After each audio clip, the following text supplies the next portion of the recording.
He's a right good bloke, that Anthony Tan. I'm here in France with him. He's going on the Tour de France, with the big bike race. The one that goes all around the country like.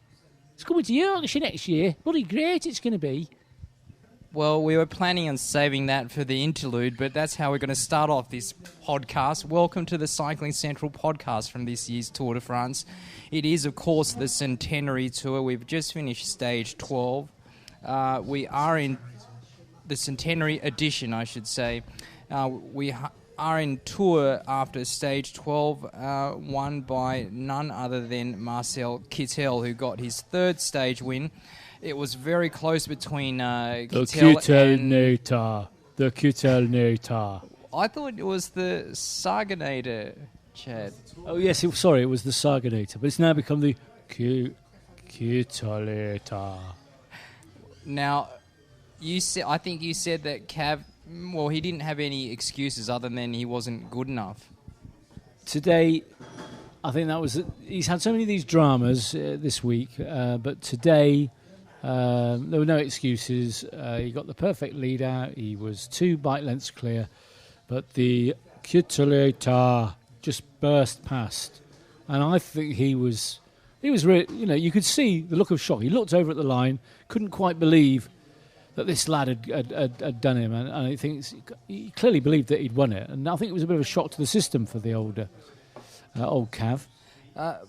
Parky, what did you make of the sprint? For me, that stage, a couple of stages to go in Saint-Malo, that for me confirmed that Kittel was here to stay, not just for the Tour, but for many Tours de France to come. Oh yeah, well this is only his second Tour, and last year didn't really count because he was pulled out after about stage 5. So he's the next, as Cav keeps saying, he's the next big thing. Maybe, we said Cav had the perfect lead out today. Maybe it was too good because he was almost sort of 2 bike lengths clear with about 50 metres to go. And normally he's the one that darts out at the finish and sprints over the line, and that's exactly what Kittel did to him today. The quality, though, Parky, of the lead out, I mean, you can't blame Gert Stegmans for that lead out. It was the perfect lead out. Cav, he did go early, but if Kittel wasn't here in this year's Tour, I know that's a moot point, but if he wasn't here, Cav would have won the stage. Well, yeah, I mean, if nobody else was here, then Cav would also win the stage. But yeah, it was the perfect lead out. The Kittel-Nator. We have a broken record player, a.k.a. Ian Chadman, chief sports correspondent from the London Daily Telegraph. You wouldn't know it, but he really is. A lofty title indeed. He's also now officially the best dressed man in the press room. Ah, yes, we have to defer to that. We will go to an aside, and we will discuss the topic of Chad's sartorial splendour after we finish our desserts. So a brief interlude. This was recorded the other night by none other than Ian Chadman, and he reeled off some Frank Sinatra for us. So a brief interlude. Hear the stare that strips my conscience bare. It's witchcraft, and I've got no defense for it. The heat is too intense for it. What good would common sense for it do? 'Cause it's witchcraft, wicked witchcraft. And although I know it's strictly taboo, when you arouse the need in me, my heart says yes indeed in me. Proceed with what you're leading me to. It's such an ancient pitch, but one that I'd never switch, 'cause there's no nicer witch than you. Yes, welcome back to the Cycling Central podcast from the 2013 Tour de France. Now, before we had that interlude from Chad, a bit of Sinatra. Chad, tell us about this encounter you had with a Dutch journalist today and what he told you in your best impersonation of this Dutch journalist. Well, I was sitting in the press centre in Tours, and I don't have a great reputation for being the most sartorially elegant people, but people who know me and worked with me down the years will know that I'm a scruffy sort of fellow, really. But anyway, today I'm tapping away on my machine, and this Dutch reporter comes over and says, "Excuse me, you're, if you don't mind me saying so, extremely sartorially elegant, and we have voted you the smartest journalist in this room, because every day you come in here, you look as if you are ready to go to work, whereas most of the people in here don't. They are wearing flip-flops and shorts and T-shirts, but you are wearing proper shirts and trousers." Did he give you an award of some sort, or was he just complimenting you? Was he going to write something about you? Well, he was going to write something because he thought it was so unusual that somebody should be every day look as smart as I do. At which point I burst into laughter.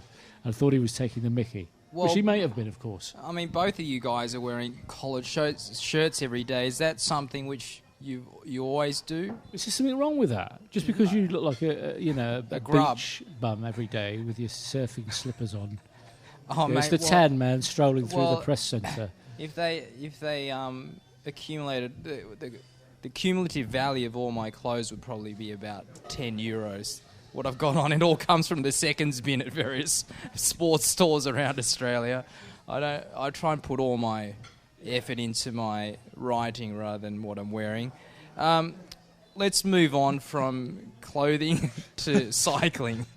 Now, Parky, we'll go back to Cav, because I really think so much was built between the duel or the rivalry between Cavendish and Greipel, because both of those guys used to ride for the same team. In fact, it used to be Greipel, it used to be Cavendish there. Greg Henderson was there, who's Greipel's lead-out man now. There used to be this guy called Gerald Cholek, who won Milan-San Remo this year. So, but when Greipel and Cavendish went their separate ways, it was billed as such a big rivalry, but really that never eventuated because Cav just walked away with Tour de France stage wins in the last couple of years. But now, really, Marcel Kittel I think it's going to be his biggest adversary for many years to come. Well, you would think so, although, it's not looked like a fair fight so far. Certainly it didn't today. Cav, it's kind of hard to figure out what's up with him at the moment. I mean, he's had a lot of distractions, a lot of things going on in this tour that are just out of the ordinary. I think it's thrown him off his stride a little bit. And it's hard to tell whether or not he is performing at full speed, whether or not we're seeing the best of him, whether or not Kittel really did blow him away today. We were talking, we watched that finish a few times, and it's almost like Cavendish got in the position where he looked so comfortable, he almost thought he'd won and maybe even eased off before the finish, and then just looked over his shoulder and there's this guy charging past, and exactly the way he would expect to do to other people. Yeah, I'd probably disagree that. I don't think he gave up and thought he was going to, or gave even slightly, because none of them took their hands off the bars to celebrate, and actually Kittel won by half a wheel, which is not much, but it's actually, it's not super close. A lot of riders actually commented at the Giro that they felt Cav had lost some of his speed, so maybe he's lost some of his speed, and then obviously Kittel has got a lot better in the last 12 months. Well, yeah, I mean, he's 3 years younger than him, so, yeah, it's going to happen. Sorry, I'm struggling to concentrate because of our colleague here. But, yeah, when Cav repeatedly says, this guy's the next big thing, I think that's probably a little bit of an admission that he fears him. He's talked himself into it. He's saying this kid is the next big thing and how great he is. He'll start believing it himself if he keeps doing this. Chad, how does Mark Cavendish beat the Kittel later then? You really love that, don't you? I think it's actually better than the Sagannator, because, Sagan, like a lot of people having trouble pronouncing his name correctly, it's actually Peter Sagan. So, but Kittelator rolls off the tongue a little easier. You've got to love the Kittelator. The Kittelator, you just feel is going to get better and better, don't you? I mean, he's 6'2", and he's 180 pounds. He doesn't look like your normal bike rider. He looks like a Dolph Lundgren on a bike. Yeah, he's pedaling away. 85 or 90 kilos worth of muscle on a bike with these manicured eyebrows. He's extraordinary. So you could say the Kittelator is also the titillator. Ooh! God, you're good, the old Tannmeister. Now let's move on to the upcoming stages. We've got most likely another sprint stage tomorrow, and then we've got Ventoux on Sunday. This will actually be the second to last opportunity for the sprinters tomorrow. I just wrote a piece actually for the Cycling Central website where I said pretty much I had a look at all the classifications. They're all pretty much, so long as disaster doesn't strike any of them, they're all pretty much home and hose, apart from the young riders competition between Quintana and Kwiatkowski. So that's really interesting because you've got these a pair of precocious 23-year-olds really going for this white jersey. The mountains competition is boring once again because there's only really one guy going for it, Pierre Rolland. Froome is looking in the box seat after the time trial. And then the team's classification, Movistar have got 3 guys in the top 10. And the team's classification is based on the first 3 riders across the line each day. So with 4 Alpine stages to come, can you see that team? I can't see that team getting beat in that classification. Which classification are you talking about? The teams one. The teams. Movistar's leading by 4.5 minutes. I know that. I mean, you're the. You don't care about them? Not at all. No, we don't. Nobody ever mentions. Do you care even about the Mayo Poi, the polka dot, or the sprints? Yeah. No, of course. But the team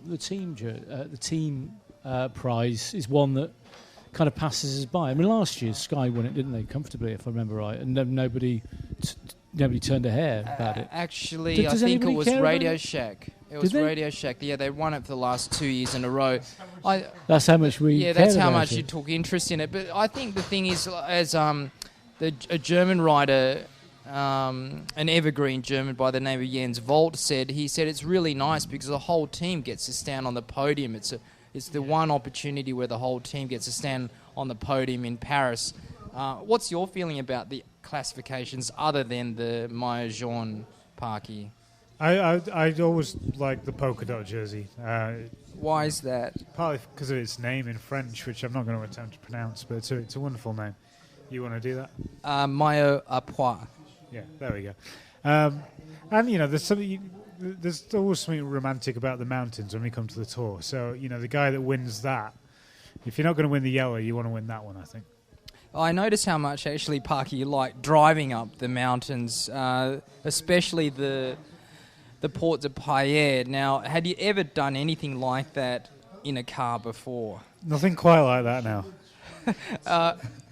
And of course, we were greeted by none other than Didi the Devil. We got our shots from him. We're hoping to see him again. In fact, it wasn't the first time we saw him. It won't be the last. No. He always leaves his mark. Anyway, we know exactly where he's been. Parky, what do you make of the upcoming stages? I'm talking about, the final sprint opportunity. Yeah. Well, do you think the green jersey competition, otherwise known as the Maillot Vert, is still up for grabs, or as the Saganate? I don't think there's any life in that. I think the gap's 96 points, and to Cavendish. Yeah, and the way that Cavendish is going so far, you don't see the signs. Because Sagan's only got the one stage win, but he's always there. He was third today. He had those 3 second places. He's always just there, picking up points, keeping his nose in front. Cavendish, I think he really has to win tomorrow, or this is going to be a big disappointment as a Tour. He's a guy that last year won 3, stages, and almost had the excuse then that Sky were focusing on Wiggins and focusing on other things. Before that, he'd averaged 5 stages per tour that he'd been in. He's got 1, and he's got 2 opportunities left, so he's out of time. He has to win tomorrow, and he has to win in Paris, or he has serious questions to answer about how the move to Omega Pharma has worked out for him and his own future as a top-level sprinter. How much are you looking forward to Von 2? We haven't mentioned yet that Edvald Wassenhagen fractured his humerus or his shoulder, his scapula. Shoulder. Yeah. He's out of the race now. Sky sent out a release about 7 o'clock this evening to confirm that. They're down to, because obviously Vasil Kirienko went on the stage to Bagnier de Bigorre, so now they're down to 7 men, well really 6 men and 1 leader. How do you think that will change the dynamic? They were under assault on that stage to Bagnier de Bigorre. Do you see that happening again, or do you see guys like Valverde and Contador preserving their place on GC and waiting for I think the other Alpine stages? I think we said last night we expect Contador to attack sooner or later. He has to. How Bosenhagen changes things, I don't know, because he's such an all-round kind of guy. I think he was more needed in the next few days, particularly that stage towards Lyon that's a bit more rolly. We'll see what Sky do about that. I think when they got to the mountains, they were always looking to sort of Port and Kenau to look after him there. But I mean, it's an interesting point, because I kind of raised an eyebrow when you were saying that everything looks a bit home and hosed. I think we had questions over the strength of Sky a few days ago after what we saw on Sunday, and we've not been back to the mountains since to necessarily answer those questions, and they've been weakened again today. So that's still up in the air as far as I'm concerned. Chad, are you also feeling that, well, do you think Froome has this in the bag? I know we've got a quartet of Alpine stages to come, but so far, even when he was isolated, he responded beautifully to every single acceleration from, I guess, what I consider to be the best climb in the race, Nairo Quintana, who was the winner of the Tour of the Basque Country early in the year. Yeah, but Sky are control freaks, and the fact that they're down to six men, 6 protectors now. 2 of them, as Ian was pointing out earlier, 2 of them are debutants. One has got a cracked hip. Stannard had a bad back. He looked good today. He's become Brailsford has praised him as being a sort of coming into his own in this last week. So they've got some strength, but you do feel that without Bosenhagen's a great all-rounder. Very valuable sort of bloke to have. He was in the Dauphiné, I believe. He was leading the Sky team at the base of the climbs or the early kilometres. Then someone like Peter Kenya and then Richie Porte would take over. So he was he would have been crucial in the mountain stages. Yeah, as you said, Geraint Thomas, fractured pelvis. Stannard's not 100%. It's a very... You're not convinced either, are you, about Kennock? You think that maybe when it comes down to it, that he might struggle in the 3rd week? Yeah, well, I'm just putting the question out there rather than writing him off. So I just... Yeah. He's been a big star. He's been a big star for Sky on this trip so far. And in fact, he got the name check from Froome himself, didn't he, yesterday? Froome said, I'm going to have Port and Kennock in the mountains. So I thought that was quite a tribute in a way. Yeah, it was so important for Richie to do that. People might have been wondering why Richie Porte rode so hard in the time trial, but it was really assurance to his team as well as assurance to his team leader, Froome, that he could be there for him in the week and a half to come, don't you think, Parky? Well, yeah, I think alarm bells were ringing on Sunday, weren't they, when he was 17 minutes behind.